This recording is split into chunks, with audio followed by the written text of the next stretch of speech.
नमस्कार साथियों, मैं आनंद निम्बाड़िया, महानिरीक्षक सेवानिवृत्त भारत तिब्बत सीमा पुलिस बल, आपके साथ आपका आपके अपने चैनल में पुनः स्वागत करता हूं।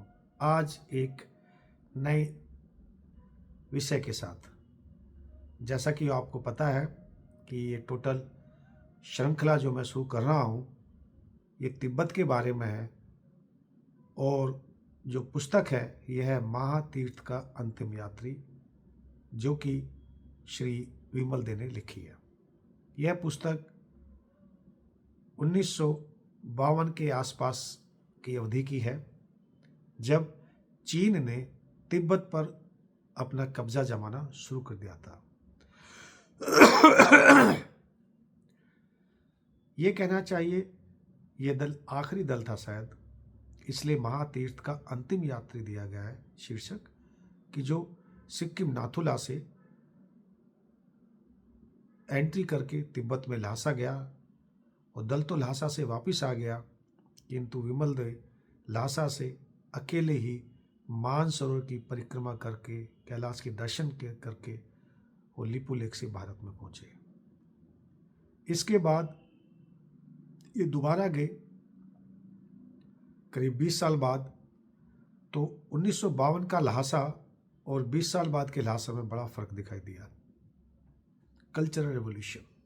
चलिए मित्रों, पिछले एपिसोड में मैंने बात की थी कि किस प्रकार से दल जो है अपना सांगपो के दर्शन किए, सांगपो मिस ब्रह्मपुत्र के दर्शन किए। इसकी जो रेत थी पीले रंग की थी, कहीं नीले रंग की थी, और यहाँ पर काफ़ी खेती भी होती है, काफ़ी चहल पहल थी। तो इसको लगा अपना विमल जी को कि चलो मैं अब संसार में आ गया। अब तक तो बहुत कम लोग चहल पहल कर रहे थे।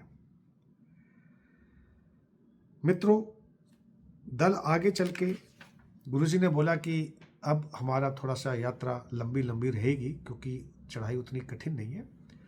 तो टारगेट फिक्स कर दिया कि अब हम चकसाम गोम्पा में रुकेंगे। तो दल चल दिया चकसाम के लिए, और ये कहना चाहिए इतना चलते चलते इतना कष्ट हो, किसी को पत्थर चुभ रहे हैं, किसी को कांटे लग रहे हैं, दल लेकिन कुछ भी उफ तक नहीं करता था। तो ये लिखते हैं विमल जी कि लामा अपने अभ्यास इतना करते करते रहते कि वो कष्ट, सुख और दुख की भावनाओं से परे हो जाते हैं। और वही चीज विमल के अंदर भी पैदा हुई, विमल देव जी के अंदर पैदा हुई। अब वो कष्ट और सुख दुख की जो एक सीमा होती है उसके आसपास थे, ज्यादा महसूस नहीं होता था। वो भौगोलिक चीजें, सांसारिक चीजों से अपने आप को विरक्त कर रहे थे धीरे धीरे। जो चकसाम बौद्ध विहार है वो काफ़ी बड़ा था, और इसमें करीब 700 लामा रहते थे और 300 अतिथि रह सकते थे। बुद्ध पूर्णिमा तथा पदम संभवा उत्सव के लिए ये चकसाम गोम्पा बड़ा फेमस है। और गुरुजी ने बताया कि यहाँ जो है थोड़ा सा सावधान रहना है। बेसिकली चाइनीज और तिब्बतियों के बीच में यहाँ एक युद्ध जैसी स्थिति बनी हुई थी, वर्चस्व की लड़ाई। तो कहते हैं कि काफ़ी जब चीनी सेना ने आसपास का इलाके को कब्जे में कर लिया, लेकिन चकसाम गोम्पा जिसमें कि 700 लामा रहते थे, तो इसको चाइनीज आर्मी ने बलपूर्वक विध्वंस कर दिया। कुछ तो ये भी कहते हैं कि तोप के गोलों से उड़ा दिया। लेकिन जब ये गए थे उस वक्त गोम्पा ठीक था। चाइनीज आर्मी ने क्या किया वो मैं आपको, जब आखिर के एपिसोड होंगे, जब 20 साल बाद विमल दे गए थे, शायद 35वां एपिसोड रहेगा, तो उसमें देखिएगा कि किस प्रकार से उन्होंने विवरण किया है। आंखों में आंसू आ जाएंगे, कैसे एक धरोहर, एक संस्कृति नष्ट होती है। चलिए अब तो वर्तमान की बात करते हैं हम। तो वहाँ पर गए और वहाँ पर छोटे छोटे जो है बॉक्सेस के अंदर लामाओं की मम्मी थी। तो बताया गया है कि जो लामा, जो हेड लामा होते हैं, वो जब एक्सपायर हो जाते हैं तो पुनर्जन्म का एक जो सिद्धांत काम करता है बुद्धिज्म में, तो उनकी बॉडीज़ को बॉक्स में रख देते हैं ममीफिकेशन करके। और छोटे छोटे बॉक्स थे और वो ऐसी, क्योंकि ठंड है तो वहाँ ज़्यादा महक भी नहीं आती, कुछ नहीं आती, तो एक स्वाभाविक प्रक्रिया से वो जो है रहती हैं। इसके बाद गुरुजी ने बोला कि भाई आप ठंडे पानी में पैर डाल के थोड़ी देर आराम करो। जब ये पहुँचे वहाँ पर तो ठंडे पानी से क्या है कि शुरू में तो ठंडा लगता है, लेकिन जब ब्लड सर्कुलेशन फास्ट होता है तो शरीर में एकदम ताजगी आ जाती है। इसके बाद गुरुजी ने प्रार्थना का किया कि भाई चलो आप प्रार्थना करो। मन ही वृत्तियों को जन्म देता है, मन ही मन को मालिक बनाता है, अपवित्र मन ले आता है दुख, जीवन का पहिया यूं ही घूमता है। हे दया में मुझ इस भंवर से उबारो, घृणा नहीं मिटाई है घृणा, प्रेम की नदी में अवगाहन करते ही दूर हो जाती है मन की घृणा। ये प्रार्थना जो है चकसाम गोम्पा में करी गई और चोकसाम गोम्पा के साथ ही सहस्त्र भाव मंदिर भी था। देखो मित्रों, मैं बताना चाहूँगा कि जहाँ पर भी गोम्पा होता है, गोम्पा के साथ, गोम्पा मीन्स जहाँ पे लामा अध्ययन करते हैं, ट्रेनिंग करते हैं, शिक्षा लेते हैं, और मंदिर होती है जहाँ पे मूर्तियाँ होती हैं, जहाँ पे पूजा की जाती है। तो दोनों साथ साथ रहते हैं। यहाँ पर तिब्बती जो है गांव थे, काफ़ी चमड़ों की याक या नाव बना के जो है नदी को भी पार किया जाता था, क्योंकि ये अपना सांगपो नदी के साथ साथ, ब्रह्मपुत्र नदी के साथ साथ थे। और एक लामा ये लोग अपना धर्मशाला में रुकते थे और वहीं पर जो है लकड़ी आदि की जो व्यवस्था काफ़ी की गई थी। तो इस प्रकार से बहुत अच्छा इंतज़ाम रहा। और एक दो दिन रुकने के बाद ये जो है जब जैसे ही गांव वगैरह पार करते थे तो वो जैसे मैंने बताया था कि वो जीभ निकाल के ऐसे करके लामाओं का स्वागत करते थे महिलाएं पुरुष। अगले दिन जो है नेथांग के आगे ये चल पड़े। तो अब ये पूरब की ओर और दूर दूर पहाड़ दिखाई दे रहे थे। इसका मतलब है कि घाटी चौड़ी होती जा रही थी। और जब ये घाटी चौड़ी हो रही है तो वहाँ पर जो है जीवन यापन, गांव, खेती, मवेशी, इन सब का जो है अपना बढ़ता जा रहा था। तो इस प्रकार से द्रेम्पुक गुफा जो है विश्व का सबसे बड़ा बौद्ध विहार था। नालंदा, तक्षशिला जो अब खंडर हैं, ये उनके बाद ही बना गया था। तो इतिहास की चीज़ें, नालंदा, तक्षशिला जब खंडर कर दिया गया था तो उसके बाद ये द्रेम्पुक गुफा बनाया गया था, गुम्पा बनाया गया था। तो एक इतिहास की चीज़ है मित्रों, जो मैंने सोचा आपके साथ शेयर करूं। इसके बाद द्रेम्पुक गुफा में ये लोग पहुँचे। तो जब ये उठे तो लामा बांस की बड़ी बड़ी बांसुरी लेके जो है बजा रहे थे और पूजा अर्चना कर रहे थे। और चाय वगैरह दी गई ग्रुप को, तो ग्रुप का जो है स्वागत किया गया। तो द्रेपुक शब्द का अर्थ है भात, भात का पहाड़ यानी चावल। तो जैसे मैंने बताया ना कि यहाँ पे जो है वैली चौड़ी होती चली गई, तो चौड़ी होगी तो खेती होगी, खेती में तो भात में चावल होंगे, तो चावल का पहाड़, इसलिए इसके नाम से कहा गया था। मूल मंदिर के चारों ओर 4 महाविद्यालय बने थे। दीवार तथा छत सफ़ेद व सुनहरे रंग के थे। 12 दरवाजे उज्ज्वल लाल रंग के थे।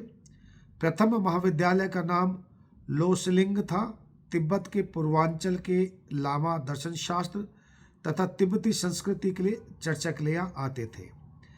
अन्य 3 विद्यालयों के नाम गोमांग, सुत्रांग, देवयांग स्त्रांग तथा डंक्यान स्त्रांग थे। सुत्रांग का शाब्दिक अर्थ होता आवास। तो पहला क्या था, गोमांग स्त्रांग, देयांग स्त्रांग और देकांग स्त्रांग। इसका मतलब आवासीय थे, इनके हॉस्टल भी साथ थे। यहाँ पर लामा और भविष्य के लामा तैयार किए जाते थे, भविष्य के तिब्बतियों को भी तैयार किया जाता था। वहीं से मंत्री, सचिव, सैनिक, इंजीनियर, चिकित्सक, वास्तुकार, धर्मगुरु आदि बनते थे। तो यानी कि एजुकेशन का बहुत स्ट्रॉन्ग सिस्टम था द्रेपुंग गुफा में। प्रत्येक महाविद्यालय के प्रधान खेम्पो कहते होते थे। 4 खेम्पो में उम्र व पांडित्य में जो श्रेष्ठ होते थे वे द्रेपुंग के सर्व प्रधान बनते थे, जो उप कुलपति की तरह रहते थे। छात्रों में अनुशासन बनाए रखने के लिए 2 शांति अभिकर्ता नियुक्त किए गए थे, जिन्हें शालिंगो कहते थे। शालिंगो द्रेपुंग गुम्पा के दरोगा जैसे होते थे। महाविद्यालय के चारों भवन पेगोडा की तरह लगते थे दूर से देखने में। इसके बाद ये लोग मूल मंदिर में गए, जहां अवलोकितेश्वर महाराज के दर्शन हुए। अवलोकितेश्वर कौन है, याद कीजिए, याद आया? पूर्व के एपिसोड में मैंने बताया था कि कश्मीर के एक ब्राह्मण जो तिब्बत में गए थे, वहाँ के राजा के कहने पर, तो उनको अब जो पहला जो गए थे, तो उन्होंने हिंदू धर्म और तिब्बती धर्म को मिला के नया अपना तंत्र शास्त्र तैयार किया। तो उनको काफ़ी प्रेम से और सम्मानपूर्वक अवलोकितेश्वर के नाम से भी जाना गया था। तो उनकी मूर्ति लगी थी वहाँ।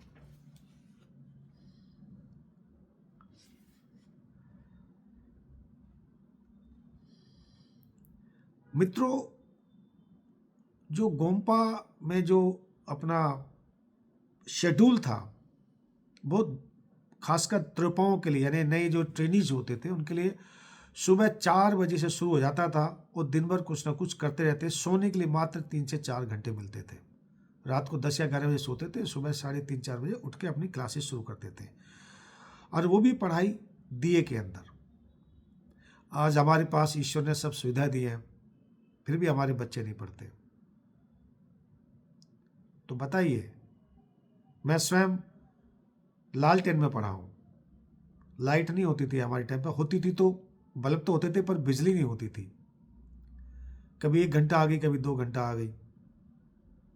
जब बिजली आती थी तो मेरे गांव में एक उत्साह सा माहौल हो जाता, उत्सव होता था कि लाइट आ गई। तो किसान जाते थे खेतों की ओर कि मोटर चला के अपना जो है पानी भरें, बाकी क्रियाकलाप शुरू। तो ये मैं कह रहा था कि जब लाइट न होने के बावजूद भी कितना वो अध्ययन करते थे।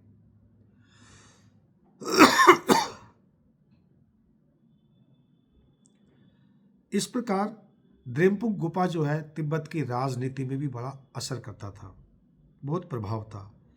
ये 3 गोम्पा ही तिब्बतीय राजनीति की आधारशिलाएं थे। सेरा में 5000 तथा गंदेन में 3000 लामा थे। तिब्बत के प्रधान शासक थे दलाई लामा। उनकी उम्र बहुत ही कम थी, इसलिए नाबालक दलाई लामा को सामने रखकर उनके धर्म गुरुओं की मंडली ही शासनभार संभालती थी। तो दलाई लामा तो छोटे थे, तो उनके जो गुरु होते थे वही शासन संभालते थे। द्रेपुंग गुम्पा के लामा बड़े गंभीर रहते थे। लगता था कि भोजन के अलावा वे कभी हंसते ही नहीं थे।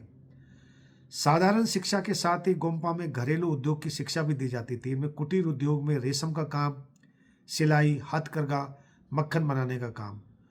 तो इस प्रकार से सर्वांग विकास किया जाता था तिब्बतियों का। तो मित्रों, आज का एपिसोड यहीं तक। और हाँ, यदि आपको अच्छा लग रहा हो तो कृपया करके सब्सक्राइब करें, अपने मित्रों रिश्तेदारों को भी बताएं कि आप तिब्बत और कैलाश के संबंध को समझना चाहते हैं या दोनों को एक दूसरे के पूरक समझना चाहते हैं। मेरे इस चैनल को सब्सक्राइब करें, फॉरवर्ड करें, कमेंट्स दें। आपका प्रेम इसी प्रकार से बनता रहे और मैं नई आपके साथ ज्ञान लेकर आऊँगा। अगले एपिसोड में मैं बात करूँगा तिब्बत की शिक्षा प्रणाली क्या है, बड़ी इंटरेस्टिंग है, तो उस पर हम बात करेंगे। तब तक के लिए जय हिंद।